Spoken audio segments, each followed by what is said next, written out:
नमस्कार, आर्यन खबर पे आपका स्वागत है। मैं हूं दीपक प्रियदर्शी।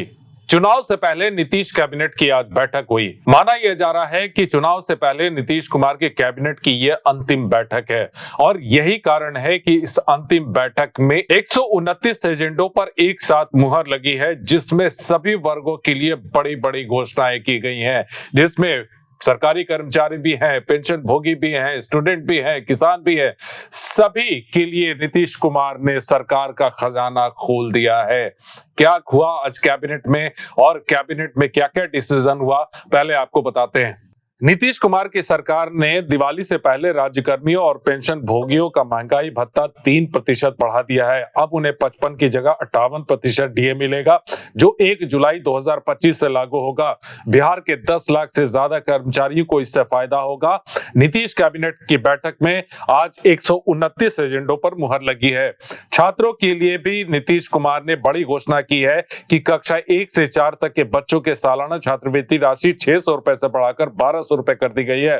कक्षा 5 और 6 के बच्चों की छात्रवृत्ति राशि 1200 से बढ़ाकर 2400 और कक्षा 7 से 10 के बच्चों की छात्रवृत्ति राशि 1800 रुपए से बढ़ाकर 3600 रुपए कर दी गई है। सरकार स्कॉलरशिप के लिए 300 करोड़ रुपए खर्च करेगी। किसानों के लिए बड़े फैसले किए गए हैं। तिलहन फसलों की खेती को बढ़ावा देने के लिए साल 2025-26 में 25 करोड़ 85 लाख खर्च करने को मंजूरी दी गई है।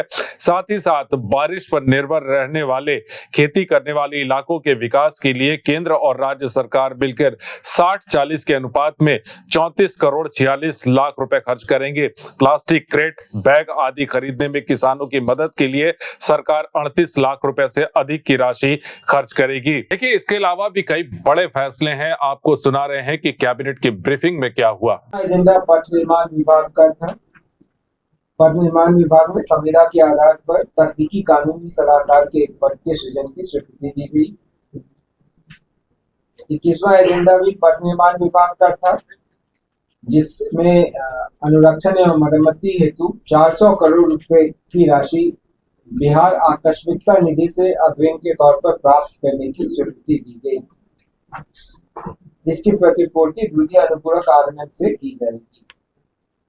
22वां एजेंडा भी पथ निर्माण विभाग का था, जिसके अंतर्गत श्री सुनील कुमार सिन्हा, तत्कालीन सहायक अभियंता ग्राम्य अभियंत्रण संगठन सिमडेगा, जिन्हें पूर्व में सीबीआई कांड में के आधार पर उनको बर्खास्त किया गया था, उस आदेश को रांची के में माननीय झारखंड उच्च न्यायालय द्वारा निरस्त कर दिए जाने के कारण उनकी बर्खास्तगी को वापस करते हुए उनको बर्खास्त किए जाने संबंधी आदेश को निरस्त किया गया। 23वां एजेंडा पथ निर्माण विभाग का ही है, जिसमें केंद्रीय सड़क और अवसंरचना निधि के अंतर्गत पथ प्रमंडल नवादा के अंतर्गत 11.6 किलोमीटर की लंबाई में पथ के चौड़ीकरण और मजबूतीकरण हेतु 43 करोड़ 62 लाख 71 हजार रुपए की स्वीकृति दी गई।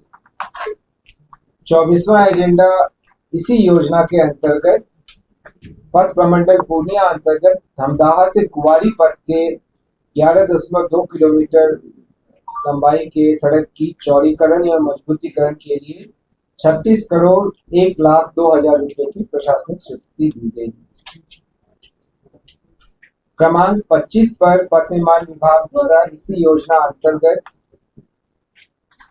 बक्सर प्रमंडल के अंतर्गत चौसा गोला से कोचस पथ के चेने 0 से 22 यानी कुल 22 किलोमीटर लंबाई के अंतर्गत मजबूतीकरण कार्य हेतु 112 करोड़ 58 लाख 28 हजार रुपए की स्वीकृति दी गई। इसी योजना के अंतर्गत 26वें एजेंडा में भागलपुर के अंतर्गत भागलपुर हसदिया पथ लोहिया ब्रिज से NH 80 बाईपास कुल लंबाई 3.7 किलोमीटर में 4 लेन निर्माण कार्य हेतु 50 करोड़ 17 लाख 38 हजार रुपए की स्वीकृति दी गई। 27वां एजेंडा भी पथ निर्माण विभाग का है और यही केंद्रीय सड़क एवं अवसंरचना निधि अंतर्गत पथ प्रमंडल मोतिहारी के अंतर्गत नरीर गीर चंपापुर आदापुर पथ के किलोमीटर 0 से 6.95 एवं किलोमीटर 6.95 से 15 किलोमीटर तक चौड़ीकरण और मजबूतीकरण कार्य हेतु 57 करोड़ 41 लाख 13 हजार रुपए की स्वीकृति दी गई। इसी योजना अंतर्गत पथ प्रमंडल छपरा के अंतर्गत दिगवारा, भिल्दी और नॉर्थ तरैया से सिमरी बांध के किलोमीटर 42 से 54 तक के चौड़ीकरण और मजबूतीकरण हेतु 48 करोड़ 68 लाख 51 हजार की स्वीकृति दी गई। राज्य योजना मद से उद्यानिक फसलों हेतु विशेष हस्तक्षेप के लिए वित्तीय वर्ष 25-26 में 38 करोड़ 26 लाख 60 हजार रुपए की स्वीकृति। 8वां एजेंडा खान एवं भूतत्व विभाग का था, जो कि खान एवं भूतत्व विभाग में पीएमयू की स्थापना के लिए national institute for smart government की सेवा नामांकन के आधार पर दिए जाने की स्वीकृति के संबंध में था। 9वां एजेंडा जल संसाधन विभाग का था, जिसके अंतर्गत सिंचाई प्रमंडल बीजी कोलवा अंतर्गत बांका जिला में शंभूगंज प्रखंड के सिलौटा ग्राम के पास बदुआ नदी पर सिंचाई योजना के निर्माण की स्वीकृति दी गई। इसकी प्राक्कलित राशि 81 करोड़ 53 लाख 95 हजार रुपए है।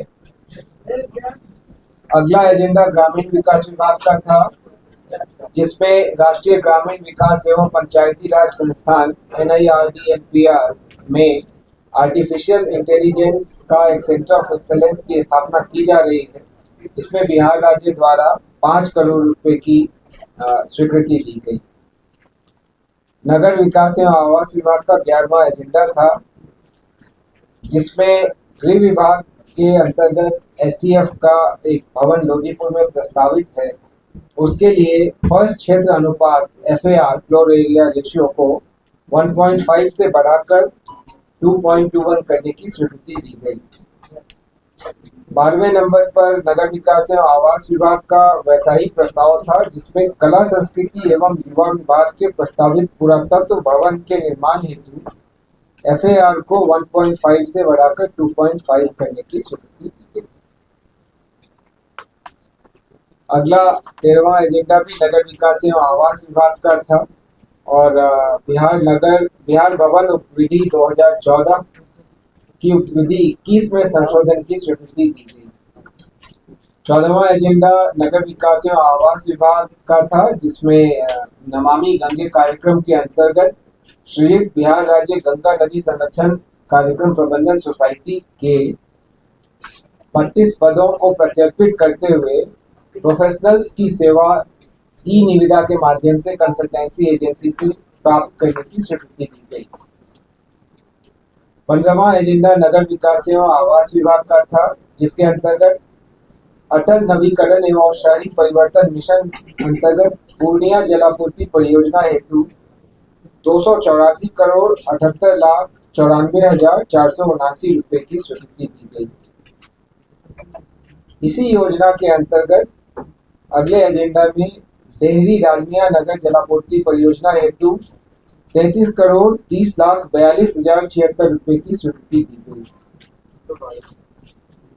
इसी अटल नवीकरण और शहरी परिवर्तन योजना अंतर्गत मोतिहारी जलापूर्ति परियोजना हेतु 187 करोड़ 13 लाख 18 हजार 596 रुपए की स्वीकृति दी गई। 18वें एजेंडा के रूप में पुनः इसी योजना अंतर्गत बोधगया सीवरेज नेटवर्क और STP निर्माण परियोजना हेतु 121 करोड़ 87 लाख 73 हजार 34 रुपए की स्वीकृति दी गई। 19वां एजेंडा नगर विकास एवं आवास विभाग का है, जिसमें औरंगाबाद जिला के ग्राम भकरुआ एवं तरारी को नगर परिषद दाऊदनगर में सम्मिलित करते हुए क्षेत्र विस्तार हेतु बिहार नगरपालिका अधिनियम की धारा 3, 4 एवं 8 के अंतर्गत अधिसूचना के अनुसार नगरपालिका क्षेत्र गठित करने के आशय की घोषणा करते हुए आपत्ति एवं सुझाव आमंत्रित किए जाने और निर्धारित अवधि में विचार योग्य आपत्ति प्राप्त नहीं होने पर धारा 6 के अंतर्गत नगरपालिका का क्षेत्र विस्तार की अधिसूचना निर्गत करने की स्वीकृति दी गई।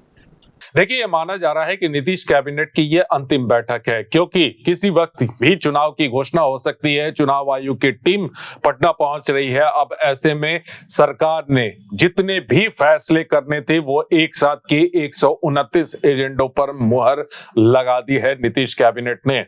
वीडियो देखने के लिए धन्यवाद।